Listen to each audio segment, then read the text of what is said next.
bil alamin afa bihadzal hadithi antum mudhinun wa taj'aluna rizqakum annakum tukadzibun. Tanzilun dan turunakan ay munazzalun tegese diturunkan. Ini masdar. Tanzil ini kan masdar. Nazzala yunazzilu tanzilan, fa'ala yufa'ilu taf'ilan, taf'ilan taf'alan tif'alan, fa'alan mufa'ilun mufa'alun, fa'ilatu fa'il. Nazzala yunazzilu tanzilan, masdar tapi bermakna isim maf'ul. Masdar tapi memakai maknanya isim maf'ul. Contohnya munazzalun tegese diturunkan. Al-Qur'an itu diturunkan mir rabbil alamin. Mir rabbil alamin sangking pangirane alam kabeh. Mir rabbil alamin sangking pangirane alam kabeh. Afa bihadzal hadis ana to mongko kalawan iki cerita. Ana to kalawan iki cerita Al-Qur'ani tegese Al-Qur'an. Antum utawi sira kabeh mudhinuna iku merendahkan atau menghina sapa sira kabeh. Apakah kalian semua menghina atau merendahkan Al-Qur'an ini? Mutahawinuna tegese wong kang menghina. Tegese wong kang menghina atau merendahkan, mukadzibuna dan mendustakan semua.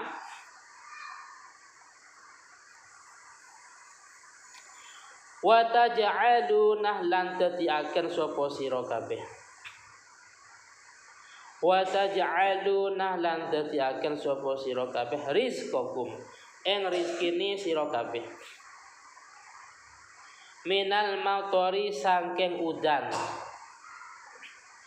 Ai syukrah tegese mensyukuri rizki.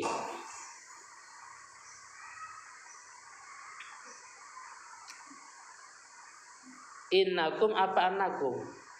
Anakum ya. Ini menjadi maf'ul bih. Annakum ing satune sira kabeh tukadzibun iku mendustakan sapa sira kabeh.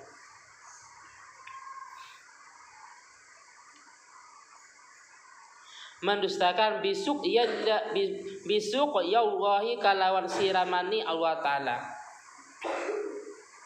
Kalawan siramani Allah Ta'ala menyirami kita dengan air hujan.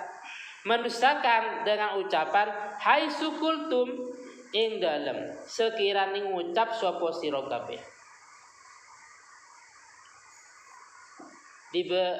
Mutirna binau ikaza, mutirna dan udani sapa ingsun.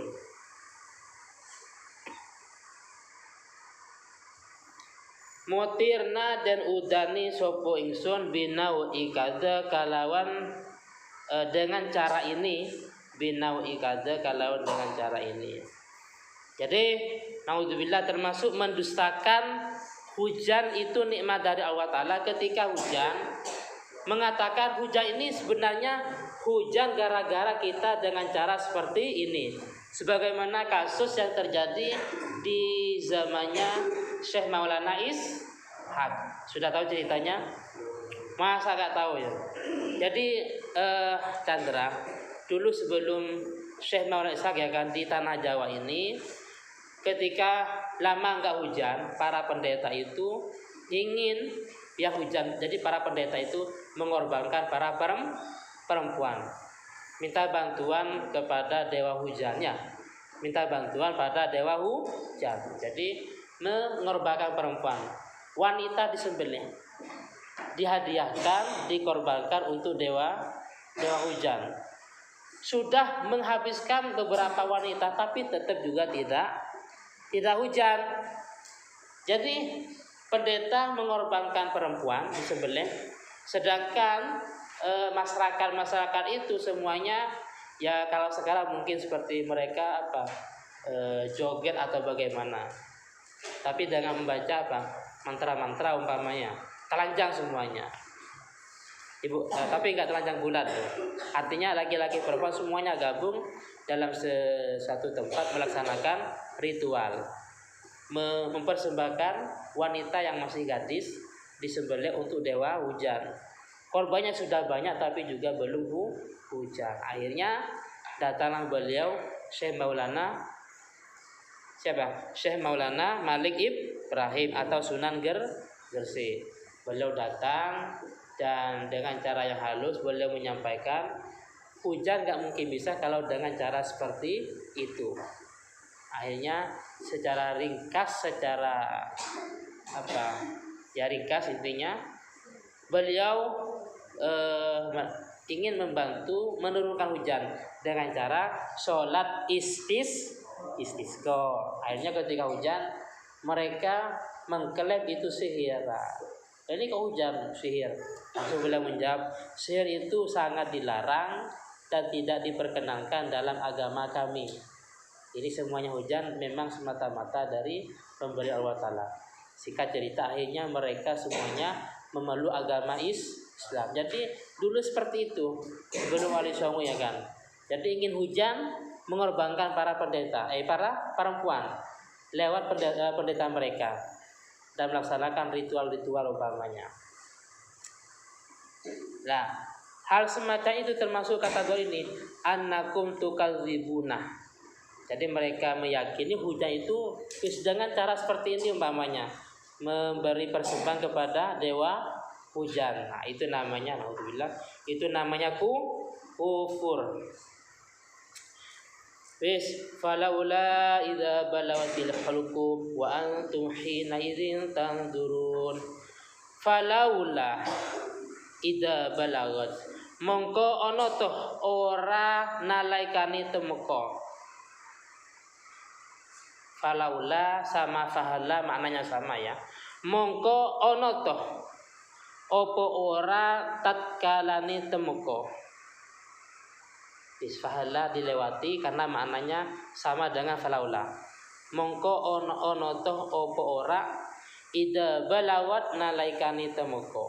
Ar-ruhu apa ruh. Ketika ruh sudah sampai waktan nazai, ing dalam waktu naza. Waktu naza itu waktu sakaratul maut. Ketika waktu naza, waktu sakaratul maut, nafasnya tinggal satu persatu. Jadi selama 3-4 hari nafasnya seperti itu namanya sakaratul maut. Ketika ruh sudah nyampe al-hulquma ing tenggorokan.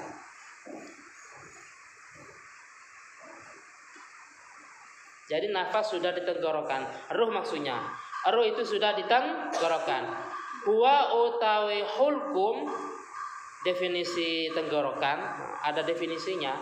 Itu majaroto ami iku tempat melakoni panganan, tempat berjalannya makanan itu namanya tenggorokan.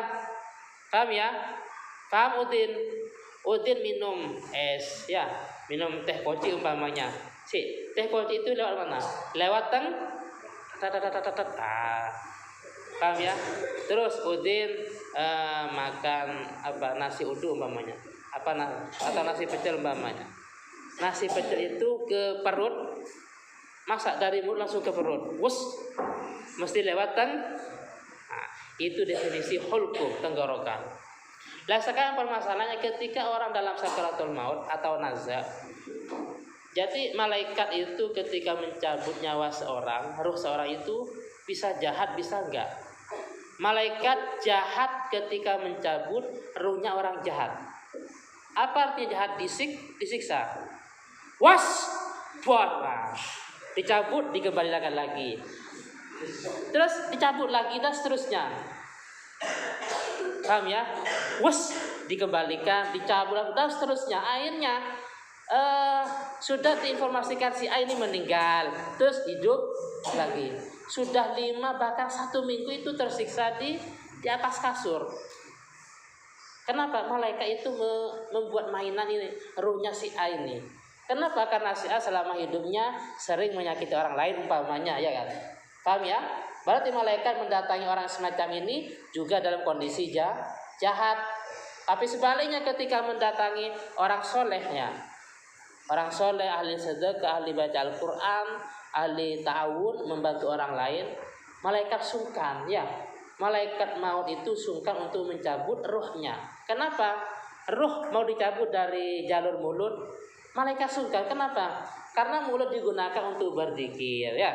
Baca Al-Quran, tidak digunakan untuk mencaci maki orang lain. Wis, gak jadi malaikat. Mau dicabut dari tangan, tangannya digunakan untuk membantu orang lain. Digunakan untuk baca Al-Quran, pegang Al-Quran, pegang tasbih, bersedekah. Wis, gak jadi. Terus mau cabut dari jalur kakinya sama. Kakinya digunakan untuk melangkah ke masjid, digunakan untuk melangkah melihat pengajian, majlis taklim atau yang lain. Dari telinga sama. Telinga digunakan untuk mendengarkan orang baca Al-Quran, tadarus ya, digunakan untuk mendengarkan pengajian dan seterusnya. Akhirnya malaikat ini mengadu, melaporkan kepada Allah Ta'ala, ya Allah, ini ada hamba namanya Kang Fano, namanya Kang Fano. Ya Allah, saya sungkan untuk mencabut ruhnya Kang Fano. Kenapa? Karena semuanya ini saya sungkan. Dari semua anggotanya ini, entah itu hidungnya, mulutnya, telinganya, kakinya, tangannya, semuanya. Ini semuanya digunakan untuk ibadah. Malaikat kita aja. Coba tulis di sebuah lembaran. Lembaran itu taruh di atas matanya. Terus ditarik secara pelan-pelan airnya, ruh itu mengikuti kertas tadi pelan, sehingga mati dalam keadaan tersenyum ya, tersenyum secara halus umpamanya. Ada juga banyak kejadian kadang orang mati itu di rumah sakit, kepada yang jaga, Mas sekarang jam berapa?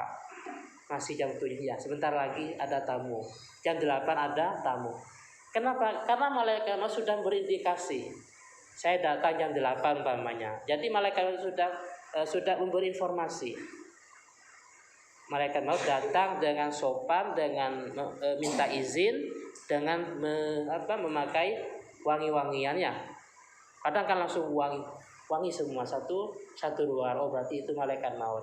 Jadi malaikat maut itu kalau mendatangi orang soleh juga datangnya dalam keadaan sopan, halus ya, baunya harum. Tapi sebaliknya kalau mendatangi orang yang jahat tadi, dibuat mainan, ruhnya dicabut dari mulutnya, was, guys, dikembalikan, wes, dicabut dari kakinya, was, dan seterusnya. Artinya disiksa hidup-hidup. Faham Agung? Dalam kitab Bughyatul Mustarsyidin, bagi keluarga yang mendampingi orang yang dalam keadaan nazak, dianjurkan untuk menyiapkan minuman. Minuman terus dibacakan, terserah entah ayat kursi, Fatihah, sholawat, terus ditiupkan, terus diminumkan, entah pakai sendok, pokok setetes demi setetes. Kenapa? Karena orang yang seperti itu menghadapi cobaan yang sangat besar yang menentukan antara dia mati muslim atau mati kafir. Jadi yang menentukan di sana. Tenggorokan dalam kondisi sangat kering. Wah, tenggorokan sangat kering. Setan mendatangi, yatasawwaru bi suratil mahbub, berbentuk orang yang disayangi, orang yang diidolakan. Wah, Nabi mengidolakan si A umpamanya. Dalam keadaan nazak, setan berbentuk orang yang kita idolakan dengan membawa segelas air. Ya fulan, engkau akan mendapat air yang sangat jernih ini kalau memang mengikuti apa yang saya katakan. Mengatakan ajakan setan itu, coba katakan secara tegas bahwa Allah Ta'ala itu bukan Tuhan. Nabi Muhammad itu bukan Nabi, bukan Rasul. Jadi orang yang du'ful iman akan mengikuti ajakan setan. Bayangkan, tenggorokan sangat kering, yang datang orang yang disayangi dengan mengajak ucapan tadi. Tapi sebaliknya kalau orang yang kuatul iman, imannya kuat, maka dia akan mengusir dan yakin itu adalah setan. Paham ya? Fungsinya air ini karena sudah kita bacakan sholawat, Fatihah, Yasin dan yang lainnya, maka tenggorokan yang tadi merasa kering itu tidak kering lagi, sehingga kemungkinan besar dia akan kuat imannya. Paham ya? Kan kita coba hidup, coba ketika mau mati, coba ketika mati itu ada. Saya ngajak kasus, saya pernah menemukan referensi orang yang sudah dimasukkan ke liang lahat itu juga ada cobaan.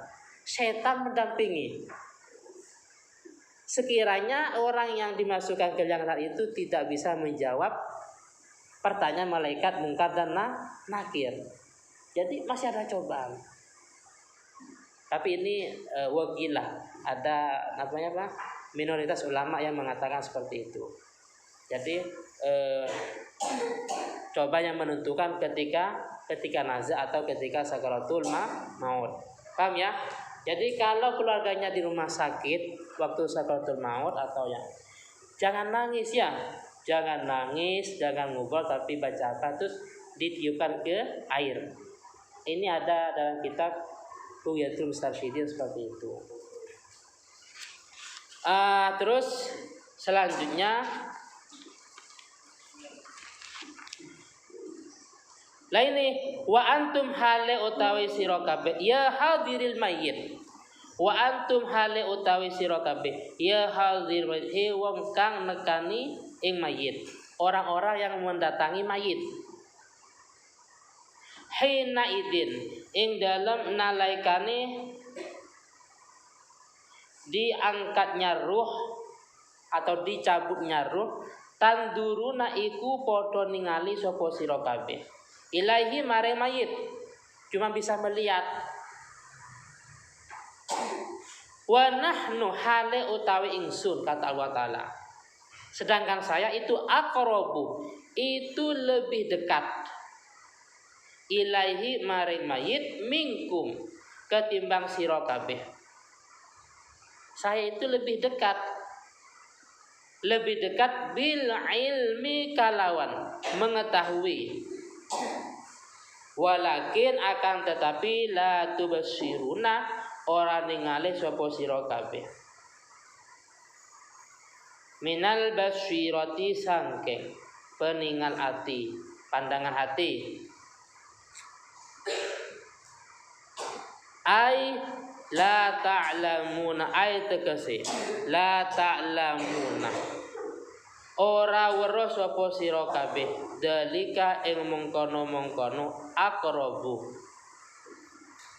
dalika ing mengkono-mengkono aqrabu.